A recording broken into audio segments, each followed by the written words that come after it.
প্রিয় শিক্ষার্থী, আশা করি তোমরা ভালো আছো, সুস্থ আছো এবং নিরাপদে আছো। দূর অনুধাবন বা রিমোট সেন্সিং এর সিলেবাস অনুযায়ী ধারাবাহিক আলোচনার আজকের বিষয় দূর অনুধাবন বা রিমোট সেন্সিং এর মৌলিক বিবেচ্য বিষয়াদি, অর্থাৎ fundamental consideration of remote sensing. আজকের ক্লাসটি এ বিষয়ক আলোচনার প্রথম ক্লাস। এই আলোচনার মধ্যে থাকবে আকাশ, মহাকাশ, বায়ুমণ্ডল, সূর্য ও সূর্য রশ্মি বিষয়গুলি। প্রথমে আমরা আকাশ নিয়ে আলোচনা করি। আকাশ নামটির সাথে আমরা সকলেই কিন্তু পরিচিত, সুতরাং আকাশকে নতুন করে তোমাদের চেনানোর প্রয়োজন আছে বলে আমি মনে করি না।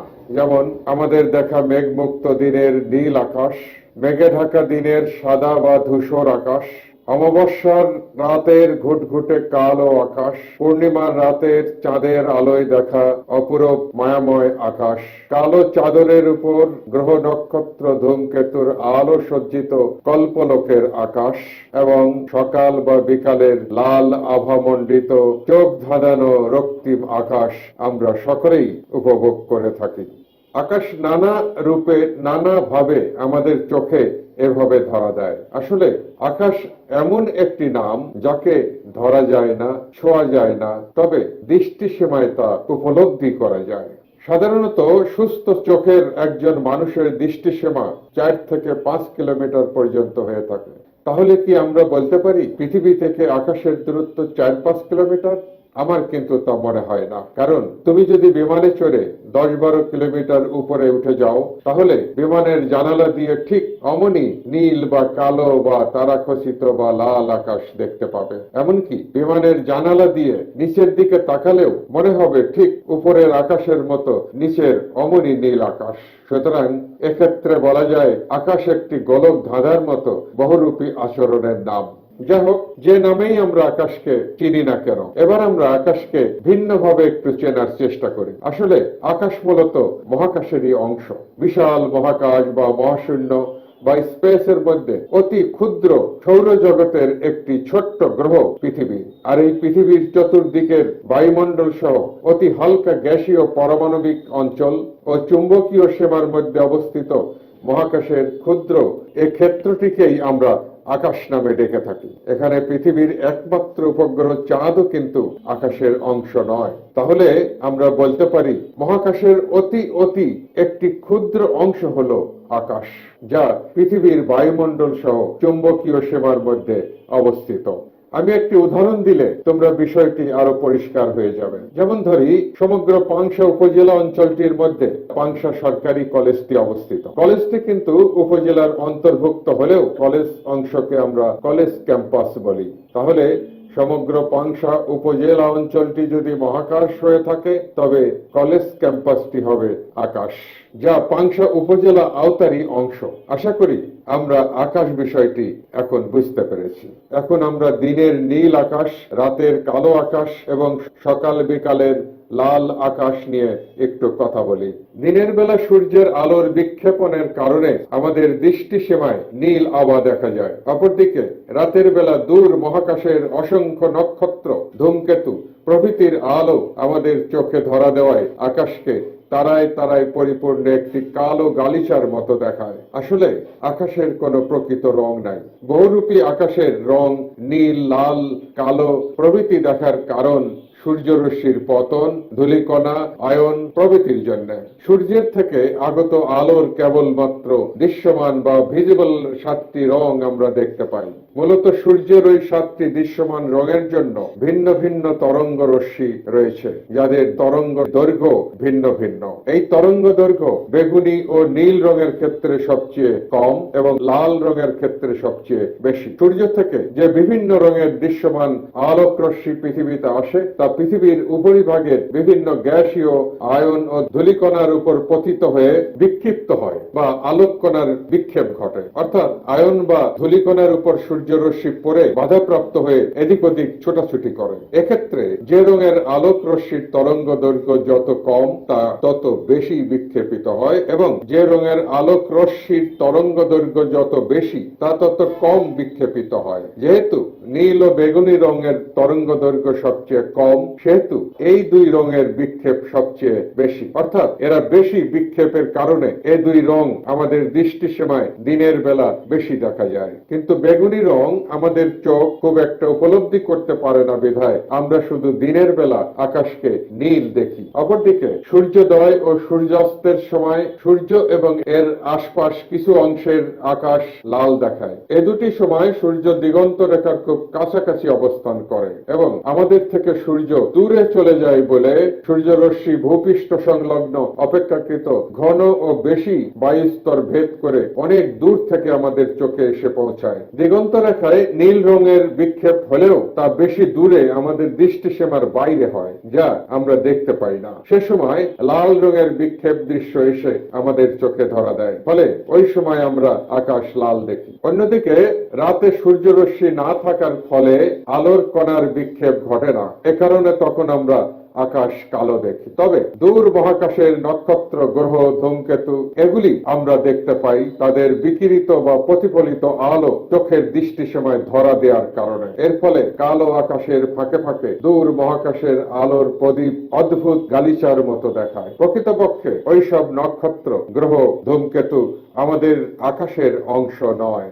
এবার দেখি মহাকাশ বা মহাশূন্য কি। মহাকাশ বা মহাশূন্য হল সমস্ত সৃষ্ট বস্তুর অবস্থানের জন্য রহস্যময় সীমাহীন শূন্যস্থান। আমাদের ভৌগোলিক ভাষায় যা প্রকৃতিগতভাবেই সৃষ্টি হয়েছে। গ্রহ, নক্ষত্র, গ্যালাক্সি সহ যা কিছু সৃষ্টি হয়েছে তা সবই এই সীমাহীন শূন্যস্থান বা মহাশূন্য বা মহাকাশের বাসিন্দা। তাহলে মহাকাশ বা মহাশূন্য কিন্তু পুরোপুরি ফাঁকা নয়।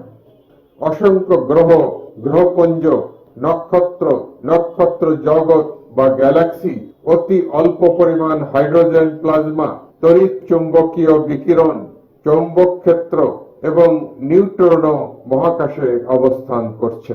এছাড়া মহাশূন্যে এমন কিছু বস্তু আছে যা মানুষ এখনো কল্পনাই করতে পারেনি। তাছাড়া তাত্ত্বিকভাবে মহাকাশে কৃষ্ণ বস্তু, কৃষ্ণ গহ্বর এবং কৃষ্ণ শক্তি বিদ্যমান রয়েছে।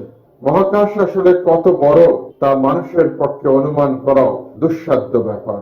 আমরা জানি সৃষ্টি রহস্য অনুযায়ী আধুনিক তত্ত্বে বলা হয় গ্যালাক্সি বা তারাজগৎ সহ মহাশূন্যের সকল বস্তু প্রায় 1500 কোটি বছর আগে একটি কেন্দ্রীভূত অবস্থান থেকে সৃষ্টি হয়ে আজ পর্যন্ত বাইরের দিকে চলমান রয়েছে।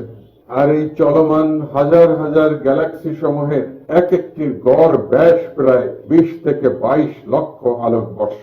তাহলে দেখো, এত বড় বড় হাজার হাজার গ্যালাক্সি 1500 কোটি বছর আগ থেকে চলমান আছে বাইরের দিকে।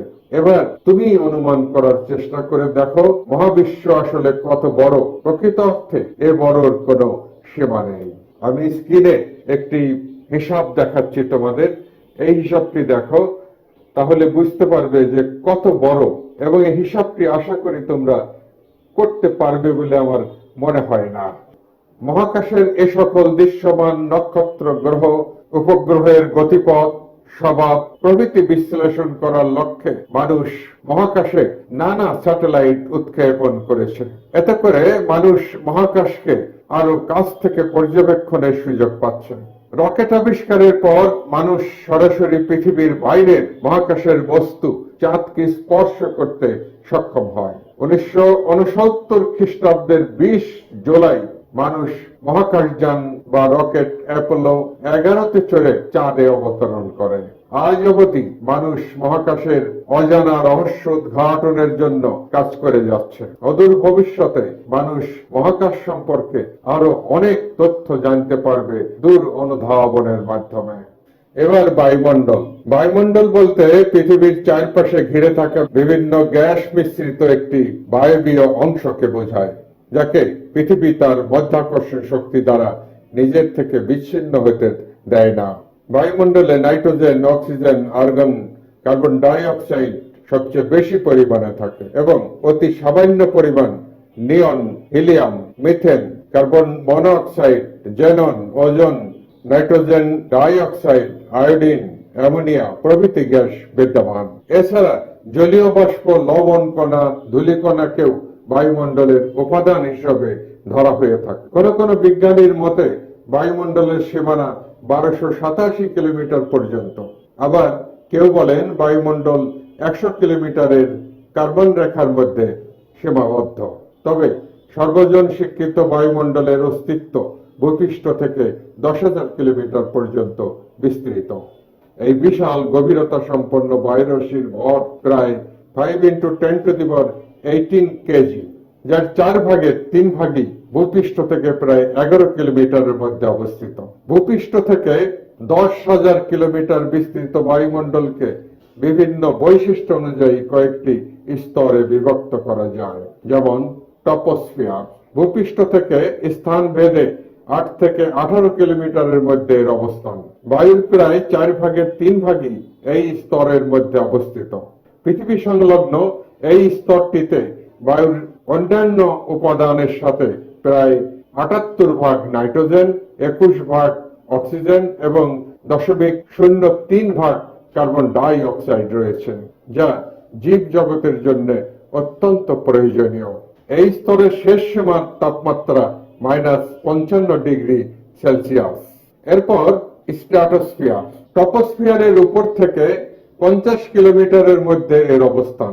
এই স্তরের মধ্যে ওজোনস্ফিয়ার নামে একটি ছোট স্তর রয়েছে, যা অতিবেগুনি বা আল্ট্রাভায়োলেট রশ্মিকে পৃথিবী পৃষ্ঠে আসতে বাধা দিয়ে পৃথিবীকে রক্ষা করে। এই স্তরের শেষ সীমার তাপমাত্রা 0 ডিগ্রি সেলসিয়াস।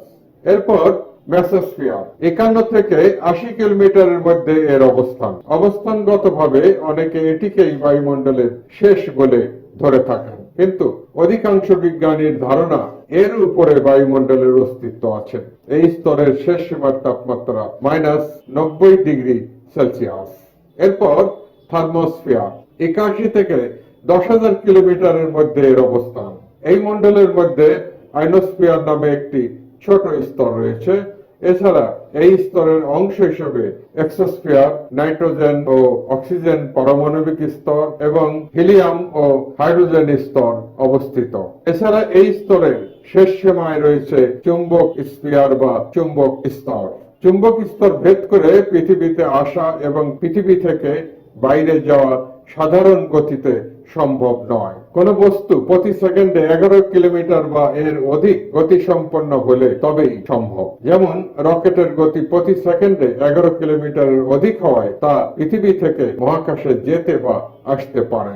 দূর অনুধাবনের ক্ষেত্রে বায়ুমণ্ডল অত্যন্ত গুরুত্বপূর্ণ ভূমিকা পালন করে থাকে। দূর অনুধাবনের মাধ্যমে চিত্র ধারণ করার সময় বায়ুমণ্ডলের উপাদান স্যাটেলাইটের সেন্সরকে সঠিক ও নিখুঁত ছবি তুলতে সাহায্য করে থাকে। এছাড়া দূর অনুধাবনের মাধ্যমে আবহাওয়াগত উপাত্ত সংগ্রহের সময় বায়ুমণ্ডলের উপাদান সমূহ যথেষ্ট সহায়ক হিসেবে কাজ করে। এবার দেখি আমাদের আলোচনার সর্বশেষ বিষয় সূর্য ও সূর্য রশ্মি বিষয়টি কি। আমাদের সৌরজগতের কেন্দ্রে যে তারা বা নক্ষত্রটি অবস্থিত তাকেই আমরা সূর্য নামে জানি। এটি একটি আদর্শ গোলক আকৃতির তারা, যা প্রতিনিয়ত প্লাজমা তথা আয়ন উৎপন্ন করে যাচ্ছে। এখানে প্লাজমা হলো অতি উচ্চ তাপমাত্রায় আয়নিত গ্যাস। সাধারণ অর্থে আমরা জানি পদার্থের 3টি অবস্থা, যথা কঠিন, তরল ও বায়বীয়। কিন্তু এগুলি ছাড়াও অতি উচ্চ তাপমাত্রায় কিছু পদার্থ টিকে থাকতে পারে, আর তা হলো প্লাজমা অবস্থা। প্লাজমা মূলত আয়নিত গ্যাস। এখানে মুক্ত ইলেকট্রন ও ধনাত্মক আয়ন প্রায় সমান সংখ্যায় থাকে। প্লাজমার বড় উৎস হচ্ছে সূর্য, কারণ সূর্যের উপরিপৃষ্ঠের তাপমাত্রা প্রায় 5000 ডিগ্রি সেলসিয়াসের উপরে এবং অভ্যন্তরের তাপমাত্রা প্রায় 1.5 কোটি ডিগ্রি সেলসিয়াসের উপরে। সুতরাং সূর্য মূলত প্লাজমা বা আয়নিক পদার্থ দিয়ে গঠিত একটি গোলক, যার মধ্যে জড়িয়ে আছে চুম্বক ক্ষেত্র। সূর্যের ব্যাস প্রায় 13,92,000 কিলোমিটার, যা পৃথিবীর ব্যাসের প্রায় 109 গুণ বড়। সূর্যের ভর প্রায় 2 × 10⁻30 কিলোগ্রাম, যা পৃথিবীর ভরের 3,30,000 গুণ বেশি। পৃথিবী থেকে সূর্যের গড় দূরত্ব 14.96 কোটি কিলোমিটার বা প্রায় 15 কোটি কিলোমিটার। তবে পৃথিবীর কক্ষপথ যেহেতু উপবৃত্তাকার, সেহেতু সবসময় এই দূরত্ব কিন্তু ঠিক থাকে না। যাই হোক, গড় দূরত্ব হিসাবে সূর্যের আলো পৃথিবীতে আসতে সময় লাগে 8 মিনিট 19 সেকেন্ড। সূর্যের প্রধান গাঠনিক উপাদান হলো হাইড্রোজেন, এবং হাইড্রোজেনের পরে সূর্যের দ্বিতীয় উপাদান প্রাচুর্যময় মৌল হিলিয়াম। সূর্যের মধ্যে নিউক্লিয় সংযোজন বিক্রিয়ার মাধ্যমে অবিরামভাবে হাইড্রোজেন পুড়ে হিলিয়াম উৎপন্ন হচ্ছে। সূর্যের কেন্দ্রে প্রতি সেকেন্ডে 62 কোটি মেট্রিক টন হাইড্রোজেন পুড়ে যাচ্ছে, এবং এ থেকে সূর্যের পৃষ্ঠদেশীয় তাপমাত্রা হচ্ছে প্রায় 5505 ডিগ্রি সেলসিয়াস এর উপরে। সূর্যের মধ্যে যে বিক্রিয়া ঘটে তাতে প্রতি 4টি হাইড্রোজেন মিলে একটি হিলিয়াম তৈরি হয়। তবে অপর একটি বিক্রিয়ার মাধ্যমে হিলিয়াম পুড়ে কিন্তু আবার হাইড্রোজেনে পরিণত হয়ে যায়। সূর্যের হাইড্রোজেন পুড়ে হিলিয়ামে পরিণত হওয়ার সময় কিছু পরিমাণ বস্তু খোয়া যায়, আর এই খোয়া যাওয়া বস্তুই তড়িৎ চুম্বকীয় শক্তিতে রূপান্তরিত হয়। এই রূপান্তরিত তড়িৎ চুম্বকীয় শক্তি আলো ছড়ায়। প্রতি সেকেন্ডে এভাবে সূর্যের প্রায় 40 থেকে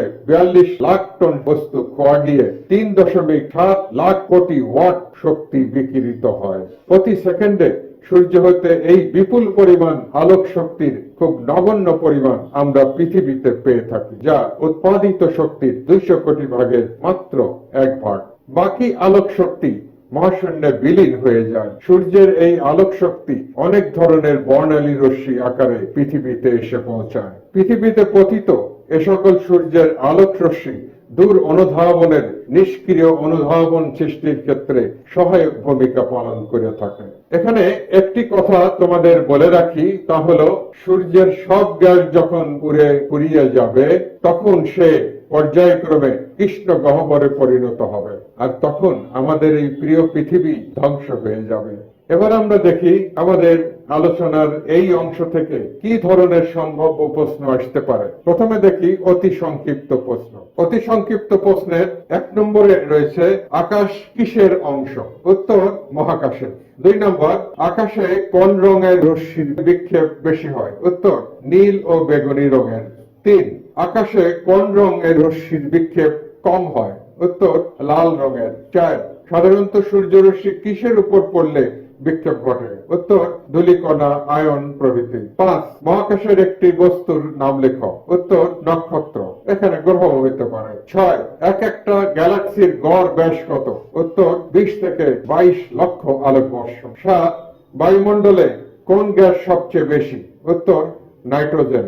8, পৃথিবী থেকে বায়ু বিচ্ছিন্ন হয়ে না যাওয়ার কারণ কি? উত্তর মাধ্যাকর্ষণ শক্তি। 9, উচ্চ তাপমাত্রার আয়নিক গ্যাসকে কি বলে? উত্তর প্লাজমা। 10, সূর্যের খোয়া যাওয়া বস্তু কিসে রূপান্তরিত হয়? উত্তর তড়িৎ চুম্বকীয় শক্তিতে। এবার সংক্ষিপ্ত প্রশ্ন। সংক্ষিপ্ত প্রশ্নের 1 নম্বরে হতে পারে আকাশ বলতে কি বুঝো? ব্যাখ্যা করো। 2, মহাকাশ সম্পর্কে একটি ধারণা দাও। 3, বায়ুমণ্ডলের স্তরগুলির সংক্ষিপ্ত বিবরণ দাও। 4, সূর্য সম্পর্কে সংক্ষেপে ধারণা দাও। এখানে রচনামূলক প্রশ্ন আসতে পারে এরকম, আকাশ ও মহাকাশ একে অপরের অংশ, বিষয়টি আলোচনা করো। এতক্ষণ তোমরা আজকের আলোচনা অংশে সম্ভাব্য প্রশ্নগুলি দেখলে। 2-1 এই আলোচনাটি দেখলে বা শুনলে তোমরা এ সকল প্রশ্নের উত্তর সহজেই করতে পারবে। প্রিয় শিক্ষার্থী, এতক্ষণ তোমরা দূর অনুধাবন বা রিমোট সেন্সিং এর সিলেবাস বিষয়ক ধারাবাহিক আলোচনার আকাশ, মহাকাশ, বায়ুমণ্ডল, সূর্য ও সূর্যরশ্মি প্রভৃতি বিষয়গুলি নিয়ে আলোচনা শুনলেন। আশা করি আজকের আলোচনা থেকে ভৌগোলিক অনেক ধারণা তোমরা অর্জন করতে পেরেছো, যা দূর অনুধাবন বা রিমোট সেন্সিং বিষয়টি ভালোভাবে বুঝতে হলে জানার দরকার ছিল। দূর অনুধাবন বা রিমোট সেন্সিং এর মৌলিক বিবেচ্য বিষয়াদি আলোচনায় আগামী ক্লাসটি এ বিষয়ক আলোচনার দ্বিতীয় ক্লাস। ওই আলোচনার মধ্যে থাকবে তড়িৎ চুম্বকীয় শক্তি, তড়িৎ চুম্বকীয় বিকিরণ এবং তড়িৎ চুম্বকীয় তরঙ্গ বিষয়গুলি। এই বিষয়গুলি পদার্থবিজ্ঞানের অংশ এবং একটু জটিল, তবে চেষ্টা করব যাতে বিষয়টি তোমরা অতি সাধারণ বিষয়ের মতোই বুঝতে পারো। আমি সেভাবেই আলোচনা করব। আশা করি তোমরা আগামী এই গুরুত্বপূর্ণ ক্লাসটি উপভোগ করবে। আজ এ পর্যন্তই আমাদের আলোচনা শেষ করছি। সবাই ভালো থেকো, সুস্থ থেকো এবং নিরাপদে থেকো।